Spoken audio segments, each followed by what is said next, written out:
Assalomu alaykum ikromli yuzkurmanlar, mush vaqtingiz xayrli bo'lsin.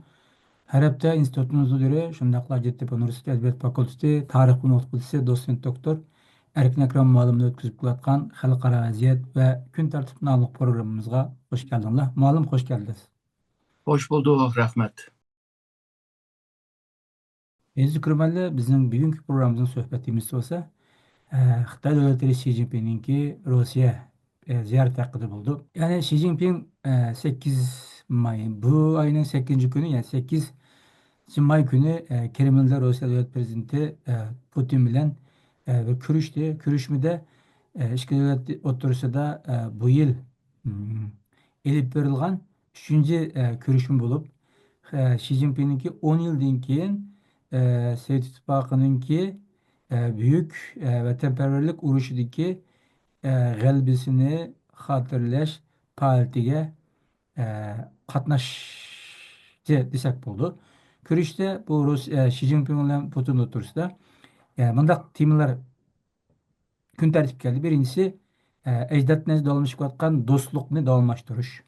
İkincisi o'zaro manfaat yetkazishni kafolatiga qilgan bir sherikchilik barpo qilish. Uchinchisi adolat va haqqoniyatni himoya qilish. Tekrar deymen, adalet ve hakkaniyetini himoya qilish. Dördüncüsü, şu dünyanı başqurishda rehberlik qilishni qaytadan ta'kidlash masalasi, ya'ni dunyoga Xitoy, Rossiya rehberlik qilishni tushundim ben bu gapni. Bundan sırt yana bunga dair bundaq bir misal versak, Rossiya Xitoy o'tirish munosabatlari cho'nqur desak bo'lar, masalan deylik. 2024-yili ikki davlat o'tirish tijorat hajmi 250 milyar dollarga yaqinlashib bir rekord yaratgan bo'ldi. Ondan keyin teknoloji deymiz, texnologiya, avtomobil deymiz, ondan keyin chegaradan qilgan bu internet ticareti deymiz yoki meditsina uskunalari deymiz. Mushu sohalarda hamkorlik kuchaygan ikki davlat o'tirishida. Ondan keyin hatto film, kinochilik, ma'rif qatorliq nurg'un sohalarda hamkorlik kuchaygan. Biz bugungi programmamizda bu ikki davlatninki ko'rishninki qanday ma'noga kelganligini, bu ikki ko'rishninki ikki davlatninki munosabatiga qanday ta'sirlanib kelganligini, hatto dunyoning vaziyatiga qanday ta'sirlanib kelganligi to'g'risida suhbatlashishimiz. Ma'lum ikki rahbar deyli, ikki davlat raisi o'zaro kurashgan vaqtida dunyoga rahbarlik qilish kerakligini ta'kidlagan. Ya'ni demak shu o'g'lim ko'p qutblik dunyoni ta'kidlaganda qilgan bilan amaliyotda yani dünyanın hakimiyeti bizim kulumuz buluş gerek diyen gaplarni qilgan. Yani Amerikaga sen bütün hakimiyetini, hukukunu kulağına ev aldın. Başka devletler mi, başka çoğun rayonluk güçler mi bununla qatnashish kerak deb turib, nimishqa bu ikki davlat rahbari dünyanın hakimiyeti rehberlik qilish deganni o'tirib qo'ydi. Köp kutupluk degan bu gapni 90'lı yıllarning beshida mushu Jiang Zemin bilan bu Yeltsin ikki boshliq bir-birisi bilan kurashgan vaqtida o'tirib qo'ygan bir nishonti. Ya'ni Amerikaningki yolg'iz bir kutupluk dunyoga maydon o'qishdi. Ya'ni Amerikaningki bir xil boshqurish bilan Amerikaningki dünyanın tüzümü sistemiga hakim bulup başkuruşunu xalamaydi hamda. Bugünlerde hem de Amerika'nınki bütün yaşarga bo'lgan ta'sir kuchi ajizladi. Yani o öz vaqtida 90'lı yıllar vaqtidagi Amerika emas hamda. Bunda bir paytda hamda bu ikki davlatninki lideri hamda bu rahbarlik qilamiz, yetakchi bo'lamiz degan gapni deyish boshladi.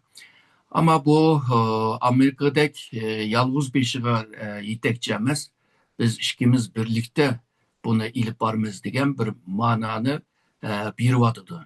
Yani demek ki bu kök kutupluk degan şuar Amerika'ga qarta bu rahbarlik qilish ikkisininki hamkorligi bilan dunyoga yangi bir tuzum, yangi bir adolat, yangi bir sistem keltirimiz deydigan bir niyetini bu yerda aniq so'zlagan bo'ldi hamda. Eğer bunda değişik doğru kelib qolsa, masalan bu dunyoning hozirgi tartibida hamda qanday bo'lsin Garip Dünyası başçılığındaki IMF yani Dünya Pul Fond Teşkilatı deymiz, Birleşken Devletler Teşkilatı nurgun halkara teşkilatı ameliyatda yani garip devletler yani Amerika tekrar nopuzluk urunga ega desek bul demdi. Rusya bilan Xitoy mushu dunyoda mavjud to'lqin mushu sistemlarga muassasalarga qarshi xil uzundan beri tayyorlik qilib ba'zi xalqaro tashkilotlar vujudga chiqargan bo'ldi.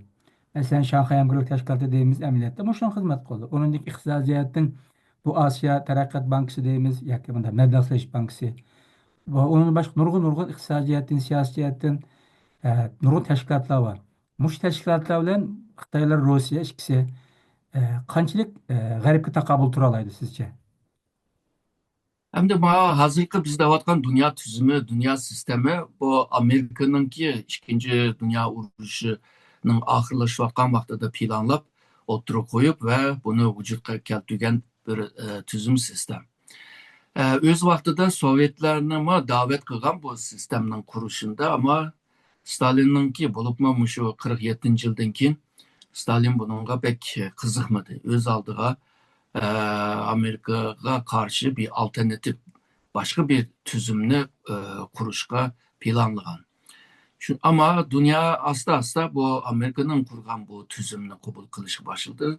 Sovyetlerdeki Xitay yani Xitay 71'den keyin dünyanınki bu tüzümge kirgen oldu. Hazır hem de bu tüzüm bu bizge paydası yok.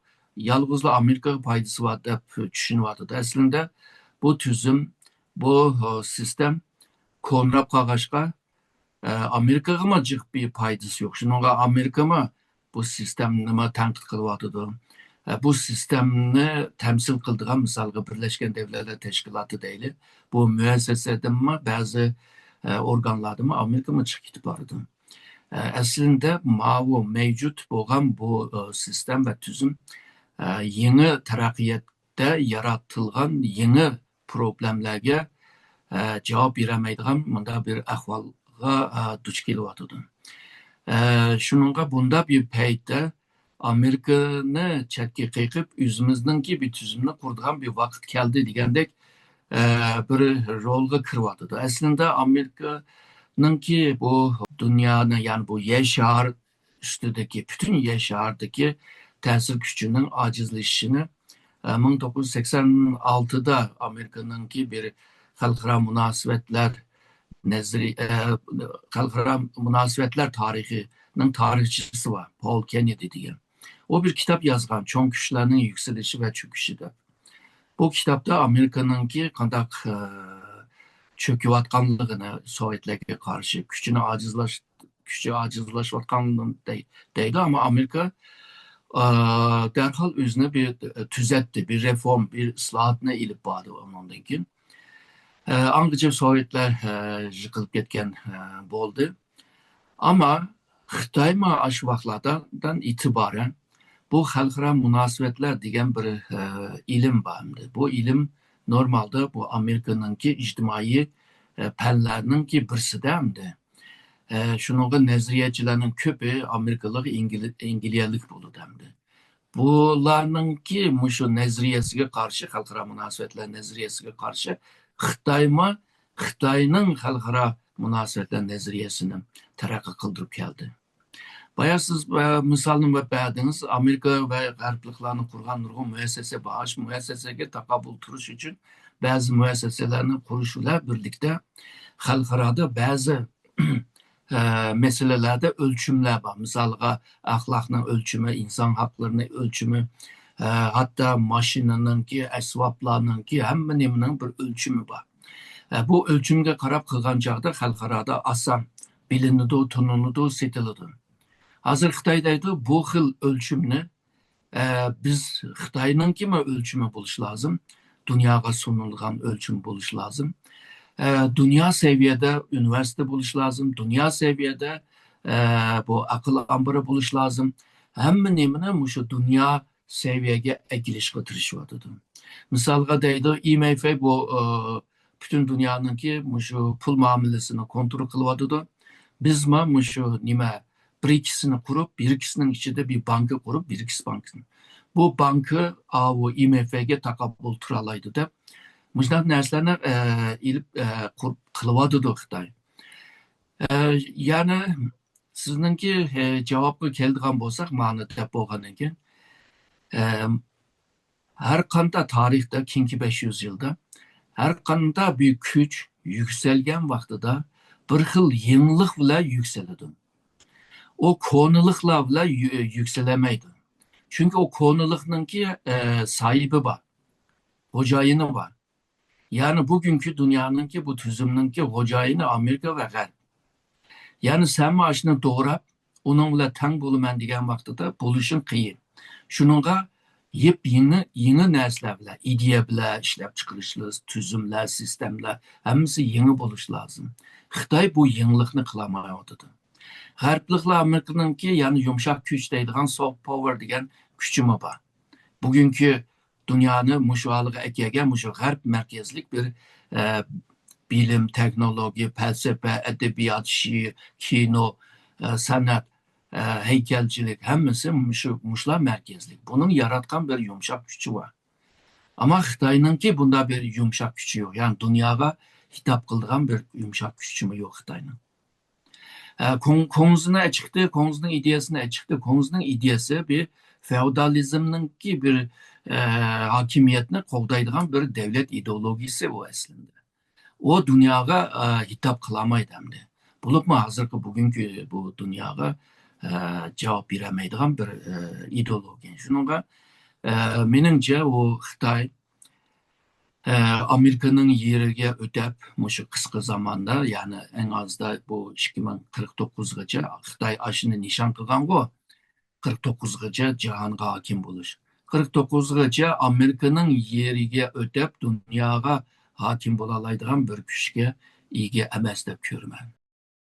Mana bu Xi Jinping bilan Putin kurashgan vaqtida o'zaro ittifoq qurmay, o'zaro dushmanlashib qolmay, üçüncü bir güçlerin, üçüncü bir devletini hücum nişanı kılmay durup, iki taraf münasebetini terakki kıldırışımız gerek dedi. Hem de bu halkara münasebette nurgun nezariye var. Hem de birincisi, gol nezariyenin birisi realistik nezariye hem de. O nezariye bu etken çağda bunda alıkı ne emin noktasına karşısak bunda alıkı bir ziyan vermeye durup üzüm menfaatli alıkı hürmet kılası da bu iş bulamdı sizce? Xitay'la Rusya oturuşu da. Xitoyninki bu gapları, yani üçüncü bir devletga qarshi emas, üçüncü devletga bir meydan o'qish emas, u bu deydi. Ama ishkinlar birlashib olib, bu daqiqa ketimdimi 3 beyannoma e'lon qildi. U yerga qaraydigan bo'lsang, ikkisi nihoyatda zich bir ittifoqdoshlar. Ama men hech kimga qarshi emas, uningga qarshi emas, buning qarshi emas deydigan bo'lsang, xalqlar bek ishinib ketmaydi. Agarda bo'lsa, men bu 3 beyannamındaki mühim ideallerini tushuntirib cevap beray. Misalga deydi, bu birinci beyannama bo'lsa, Xitoy va Rusiyaning orasida mushu Japonga qarshi urush va Rusiyaninki mutabiya urushininki g'albininki 80 yilligini qutlash beyannama deydi. Bu aslında 2. Dünya urushininki oxirlashishi va g'alb qozonishininki bir beyannamasi. Bir yerde deydi, bu iki devlet muş 2. Dünya urushininki oxirlashganda, ya'ni natija g'alb qozongandan keyin o'tirib chiqqan bu natijani qo'g'daymiz. Hech qanday bir devletning bu natijani o'zgartish, ya'ni tarixini o'zgartirishga ruxsat bermaymiz deydi. Yeni nasllarga ruxsat bermaymiz ve bununla karşı iki devlet birlikte hamkorlik qiladi deydi.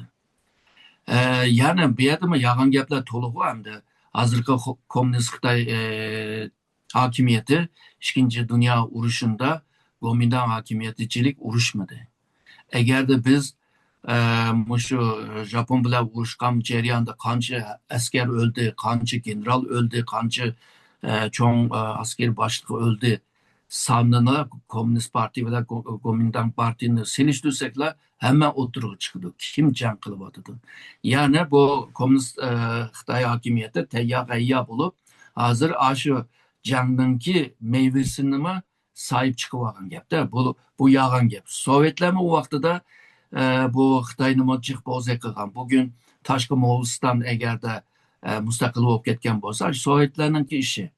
Şarkı Türkistan'da cumhuriyetlerini kurulganda o cumhuriyetini kollab Komintern hakimiyetini kıyınğanmış şu. Eğer de bugün Sovetlarninki ilan kılganmış öz vaxtidagi arxivlarga qaraydigan bo'lsak, Xitoy Sovetlarning arasındaki müzakerede aşınçılık kıyınıp, aşınçılık pes görünüp, aşınçılık yalvarıp жүрген Komintern heyetini kögülü buldu. Yani ularni hemen unutup xuddi o jangni bu ikki taraf bugünkü Putin bilan Xi Jinping birlikte qilgandek bir anlatıvadıdı ve dostluğunu güçlendirip muşu mevcut bo'lgan tüzümni biz qo'g'daydigan adamlar biz deydi. Onun için birbirimizni qo'llab, birbirimizni umuz berib mevcut bo'lgan bu kam ko'lamlik strateji munosabatimizning asosini texmi chin qilib bu o'zimizning ichida bir kuchni yaratish, bu kuch bo'lsa boya degandek uchinchi shaxslarga ya da davlatga qarshi emas deydi. Unda bo'lsa bu kuchlarni nemishki birlikda birlashtirislamdi. Nima uchun qo'l berisizlar, mo'ri berisizlar? Bu yerda bir savol paydo bo'lib qoldi. Hamda deydi bu Sovet hozirgi Rossiyaga qarshi chiqqan har qanday kuchlarga qarshi birlikda bo'lganligini so'zlayotdi. Ya'ni demak ki uchinchi bir kuch kimi, ya'ni qarshi chiqdi degan gap. Davlatninki manfaatini qo'g'dash uchun har qanday maydon o'qishga qarshi chiqamiz deydi. Bularni yig'ib kelgan chog'da ya'ni uchinchi birisiga qarshi chiqyapsan. Hamda mushu bayonnomaning har yerinde ma'lum devlet manda qilyotdi, ma'lum devlet anda qilyotdi degan hamda Amerika. Yani Amerikaga qarshi biz birlikda bo'lyapmiz degan gap-ku bu hamda. Shuningga Xitoyninki davatgan o üçüncü devletga biz qarshi emas degan va bizningki bu ittifoqdoshlar bu sovuq urushdagi ittifoqdoshlarga o'xshamaydi degan gaplar bekla to'g'ri bir gap emas, yolg'on bir gap. Ve özlerinin tarihinin toğru tarafta tuğanlığını ve toğra bir tarih köz karaşı nezriye buluş lazım deydi. Yani sen bu 2. Dünya vuruşundaki tarihini mi almıştırıp üzerinden ki menfaatine aylandırıp oldun tarihini kandak özgertmegen bolsa. Hem de başkalarının bu tarihini yani Xitayning diye dağıtkan tarihini özgertişkimi ruhsat vermeydiganlığını çakalavatdı. Şununla bu beyannamenin ki neye qaraydigan bolsa, eşyalarda bir zıtlık var ama iki devletinin ki hemkarlığını qattiq qo'g'davatıdı da öyle bir-birisiga güç bergen bulup. Onun için bayağı degandek Şanghay Hamkorlik Teşkilatı, nurg'un teşkilatlarını texmi güçlendirip hatta şu G20 teşkilatda, ondan keyin başka BRICS teşkilatda, ondan keyin hozir ko'proq davatgan global Cenub devletler degandek bu güçlerini birleştirip şu mevcut bo'lgan ma'lum devlet ve tüzümüge karşı çıkıdığanlığını mı bir yerde çakalap gitti. Bir yerde yaman uzun bir beyanname boptu bu. Ama bir yerde terörizmge karşı çıkıdığanlığını ve üç güçge karşı çıkıdığanlığını birlikte bulduğanlığını bu hem de Xitay için Uygurlarını köstüdü hem de. Anladın kim bu İran deyimiz, bu Suriye deyimiz, nurgun meseleler, Afganistan deyimiz, Ukrayna deyimiz, muş meseleler gibi bölümlerde yer biripti.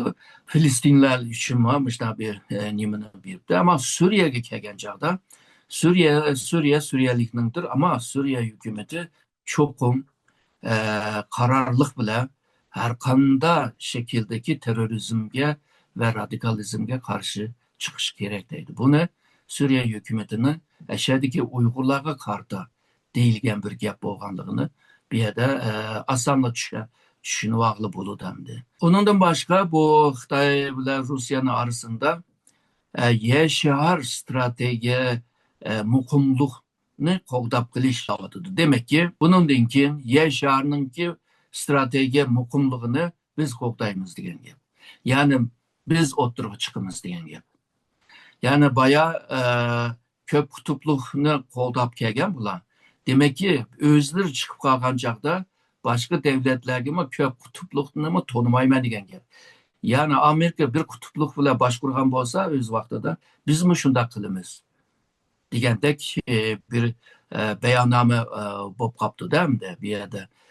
Hamda har qanday harbiy chetda ittifoqdoshlarga biz manda qarshi chiqamiz. Ularningki kengaymachilikka qarshi manda chiqamiz, anda qarshi chiqamiz deydi. Bütün shu yer shahridagi masalalarni Rusya bilan birlikda munda muzokara qilib hal qildiganligini da'vodir. Bu bekla aniq oshkor o'zining ikki davlat birlikda jahonga bir sistem berdiganligini, jahonni o'zininki planlagandek shakl berdiganligini bu yerda bayon qilgan bo'ladi-da. Onundan başka Xitoy bilan Rusiyaning arasında texima ilgirlab bu xalqaro qonunlarni, xalqaroningki qonunning itibarını qo'g'dab qilish bayonnomasi var. Yani mevcut bo'lgan bu Birleşken Devletler Teşkilatı'nın ramkasında bu kelishimga imzo qilingan ba'zi qonunlarni biz qo'g'daymiz, boshqalari buzyotidi, biz qo'g'daymiz deydi. Nurg'un misollarni berdi. Ama Birleşken Devletler Teşkilatı'nın kuruluşunun esas bir kanunu var. Bu kanunda birinci cümlede de insan haklarına ehemmiyet berdiganligini, her qanday milletning o'z taqdirini o'z belgilash deydigan gap bor. Unda bo'lsa sen bu qonunlarga bunchalik ehemmiyet berdigan bo'lsang, boshda mushu Uyg'urlarga qarta ya da boshqa Xitoy bo'lmagan milletlarning senden ayrılıp öz takdirini öz belgileymen dep ayrılıp hakimiyet kurman dese ruhsat beriş lazım. Sen mi şu insan hakları cidden bu haklarının ki haklarını mı beriş lazım. Sen dağıtsan bu Birleşken Devletler Teşkilatı'nın ramkasındaki bu nimelerini qo'g'dayman deb. Hem de bu Biden hükümeti mi Xitoyga to'liq etdi bu. Mevcut bo'lgan xalqaro tüzüm ve kanun üstüde bu devletler münasebetini mangzısh lazımdı. Xitoy onu bek şanxu qilib tanqid qiladi. Hozir o'zi ashunga kelyapti-da. Yani Birleşken Devletler ve xalqaro qonunni bana qilib abaqi degan o'zining kuchi yetmasa, Rusya bilan birlikda bunda bir hakim jahonga hakim bo'lishninki bir koyga kirgandek turdi. Nasıl malum yeni bir diqqat tatkan narsa, ikki o'tirishki madaniyat hamkorligini kuchaytirish, ondan keyin ikki jamiyat o'tirishki hamkorlikni kuchaytirish deb ma'loni ko'p ta'kidlagan bo'ldi endi. Bu qanchalik mumkin biraz burun deb o'tdingiz, shunda bo'lsa bu Sovet ittifoqi bilan dedi mezgilda Xitoy o'tirishmi dolqinsiman nurg'un jidallar bo'lgan endi. Siz birazdan keyin deyishingiz mumkin. Ondan keyin ikki xil madaniyatga ega.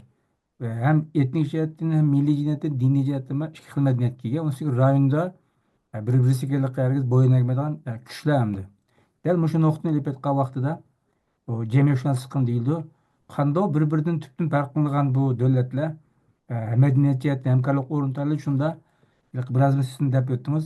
Ajdodlarning bir davomlashib ketgan do'stligimizni qo'g'dash va davomlashtirish bunda bir so'zlarni o'tirib qo'ydi endi.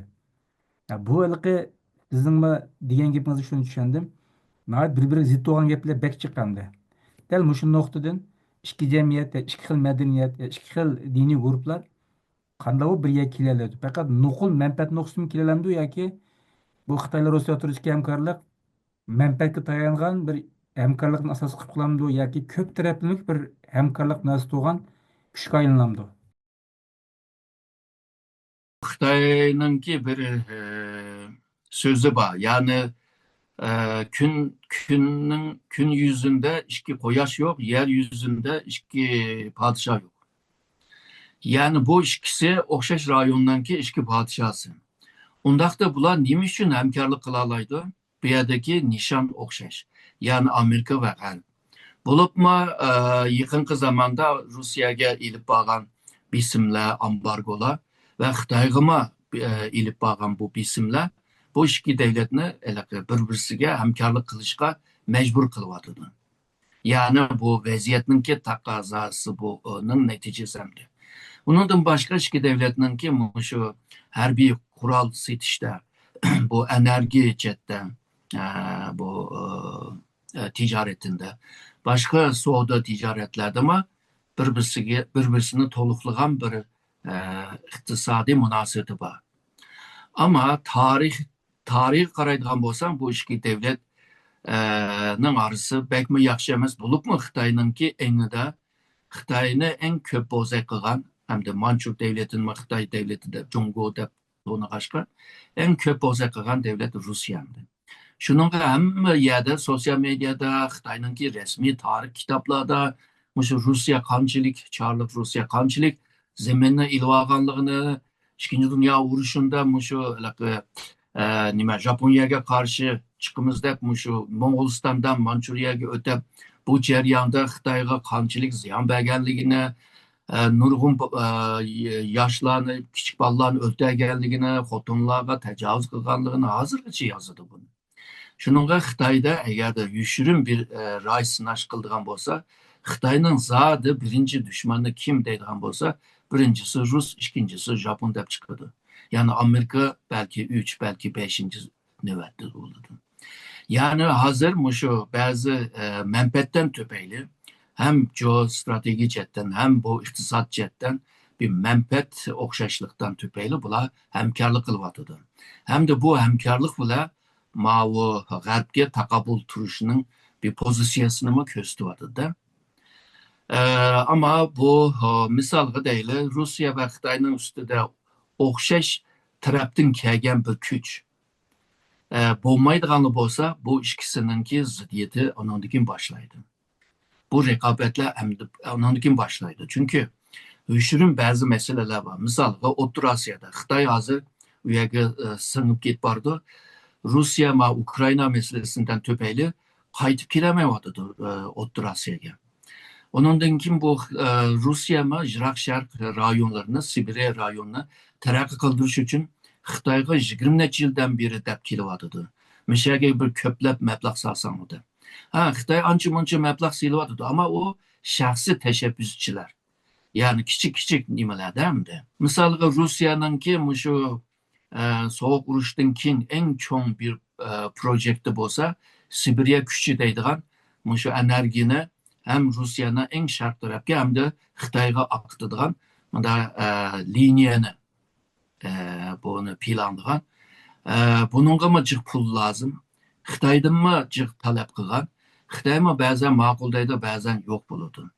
Misolga Balkan devletler, mesela Serbiya deymiz bu devletler. Xitoy bilan mı yaqin? Xitoy shu Balkan rayonlarida mı ta'sirli bo'lib ketdi? Bu mu Rusya'nınki yerida?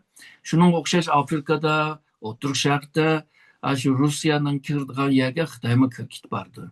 Bununla Rusya jim turilyapti. Çünkü qanday bo'lmasa Rusya Xitoy bizning do'stimiz deb bek hozir gap qilmayapti.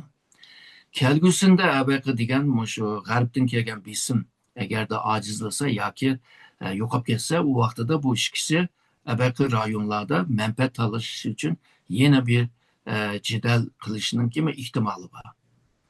Hozircha shu sirtninki shu muhitning yaratgan ba'zi bisimdan tufayli bular bir hamkorlik qilyapti. Ama bu bisim yana davom qilgan o'xshaydi. Davom qilgan siri bular texmo bir hamkorlik qilishga boshlaydi. Agarda G'arb va Amerika Rusya Xitoy ustida bisimni ko'paytgan siri bularninki ittifoqdoshlikma kuchlanadi hamda. Mandaq bir murakkab bir mesele bor bu yerda. Ama mandaq ahvollarmi bo'lishi mumkin. Rusya bag'an siri ojizlashib, misolga Rusya bu jangdan keyin ojizlab, iqtisodiy yetishmay, ondan keyin Putinga bir nima bo'lib ketib, Rusyada siyosiy o'zgarishlar bo'lib ketib, anda bo'lib qolgan chaqda Xitoy ondan keyin Rusyadan kuchli bo'ladi. Yani 19. asırda Çarlık Rusya Manchur'dan güçlük olup Manchurlardan nurgun menfaatini olgan bo'lsa, kelgusida Xitoy güçlük bo'lgan bir Xitoy Rusya'dan alalamdı, alamamdı. Ma meseleleme var. Yani bu kelgüsüge karda. Şununla vaktince bu iki devletin münasebeti yani şu hazırkı ahval bile devam kıldı. Yukarıda dep ötken şuvarlık gaplarni, xalqni işendirmen dep üzümü işlemeydiğin gaplarni dep жүрüp şu münasebetini yine devam kıldırdı dep oylayman. Analizinizin hem bayanatlardan, menin kögellerimden haqqancha bu ikki davlat yiliqi o'zininki maqsadlarini ayliqi chiroyli pardozlab degandek qilgan bilan millatda o'zininki nimalarni maqsad qilganligini, niyatini haliqi birla bayonotini bildim deb o'yladim. Ya'ni dunyoviy xarakterlik strategik muqimlikni qo'g'dash. Bunun bunda bir nersi yoktu. Mesela siz halkara münasebetinin nezariyesini dediniz. Üçüncü bir çoğun nezariye kurulmacılık. Bunun da yani kuruluş manada. Bununki bu nezariyenin esas iki hukum var. Birisi kimlik, birisi kültür. Yani kimlik okşaş bolgan kültürü bir-birisiga okşaganla onundan kim bu hemkarlıkını güçlendireleydiganlığını deydi değil mi? Bu Rusya bilen Xitay'nınki arasındaki kimlik mi okşamaydı, kültür mü okşamaydı? Bunu nimdeymiz okşamaydıgan iki maddeni e, zorlap çaplaştırgan bir ahval. Çaplaştırıp koygan. Bir-birisiga kiriştirip koygan emas. Çaplap koygan. Yani u yerden yani içilip gidildi değil mi? Ama hazır şu bir-birisiga ihtiyaç bo'lg'achqa hazır. Hem siyasi cihetten hem iktisat cihetten hem de rayon karakterlik meseleler yani jeopolitik meseleler. Bular bir-birisini qo'llashga bir xil mecburiyet vardı. Hazır bu Xitoy bu 2049'da cihanı hakim olumuz deydigan nişanı bo'lg'achqa Rusiyanın hazırki güçüden faydalanıp yüzüne texmi bir güçlük halıga ekivatıdır. Ama ciddi bir peytlerde Rusya'nın kollığını yok. 2008'de Georgia'ga besi kırgen çağda Rusya. Xitay meni mağlayan besi benim dem gidisi demedi. Onundan da evvel Yugoslavya takılıp ketken vakti da g'arbliklar bek jiq besim berip ketdi Rusya'ga. Xitay manga benim demiki yani bana yardım kılam gidisi onu mu kılmadı? Ondan keyin bu nima Suriye meselesinde mi Xitoy benim demedi. Şanghay Hamkorlik Teşkilatı mı beyanname sunmadı. Degandek Kırım'ını besib olgan vaqtida mı bular jim turib oldi. Yani ciddi bir paytda Xitoy jim turilib onu qo'llamaganligini mi ko'ryapmiz. Ama bu beyannamada mı ko'rgandek Rusya tarafı Xitayning Tayvan'a karşı hakları bo'lganligini qo'llab beryapti. Ama Kırım meselesinde, Ukrayna meselesinde Rusya haklı degan gapni u yerga yozolmadi misolga.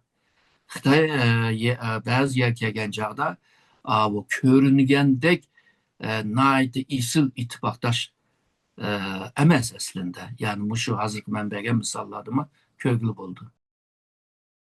Programımız mana bu sonla ahırlaşsın deb o'yladim men. Xitoy ile Rusya dedi ki biz bir yer şar dünya karakterli stratejik muqobil qo'g'dash dedik. Elbette bunu G'arb davlatları Amerika diqqat qildi deb o'ylayman. Bu sizce qanday muomala qilish mumkin bu Rusya bilan Xitoyniki bu pozitsiyasiga yoki bu so'zlarga? Hem de bunda bir payda Rusya ile Xitoy'un arasını bozuş. Bozalamsa hazırca bozuş biraz kıyın. Ondaqda Rusya'nı G'arbga tortamsa, Yevropaga bütünleştiremse bu mu kıyın de göründü. Şununla bu yolda miniş biraz kıyın ama başka oyunlarını oynaş mümkün. Çünkü Cihangir devletler yeni bir yükselgen güçke ruhsat vermeydi bunu. Bu Harvard Üniversitesi'nin halkara münasebetler tarihçisi bo'lgan bu Fuller Ellison degan bir adam var. Bununki Amerika Xitoy bir jangga kiramdi degan bir kitap var. Kitapninki xulosasi jang bo'ludi baribir. Ama hazırdan başlap bu jangning oldini qanday olamiz deb bir ahirdaşlar yezib chiqtirishdi. Mening demoqchi bo'lganim shu keyingi 500 yilda Şu yeni yükselgen güç mevcut hegemonya güçke meydan okuyan 16 misal var ki. 16'nın içinde 12'si kan bile tügepti. Kan tügepti. Can kılıp. Töte anındaki kilişip makul dep ötküzüptü der ki güçne ötküz bir iş. Powership deydi. Ötküz bir iş bile bunu akıllaştırıptı. Yani demekçi bu bunun. Medeniyet okşumaydıgan, kültür okşumaydıgan, kimlik okşumaydıgan bu güçler bir-birisiyle küreş kılgan çağda ortaklık tarafı az bolgandan keyin bularninki iş hal qilish uslubi jang qilish. Endi bu jangni Rusiyaga elib boramdi yoki Xitoyga elib boramdi yoki qanday qiladi? Bence mushu meseleni Amerika ve shundaqla Angliya ve Germaniyada mı bunu o'ylashga başladı deb o'ylayapman. Çünkü bu bek burungu tahmin qilamiz, yani mo'ljallaymiz bular shunday qilmoqchi deb. Hozir o'zlari buni aniq degandan keyin bu g'arb devletler, çoğun devletler bunu baş qatirishga mecbur deb o'ylayman.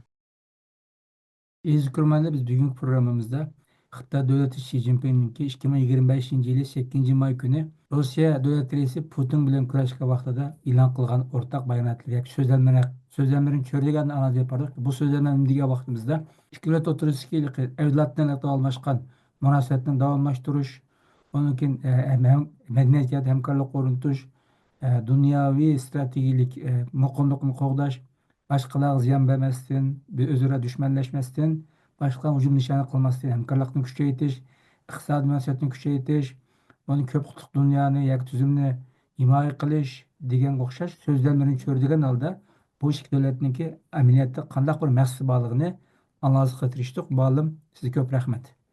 Men rahmat aytaman.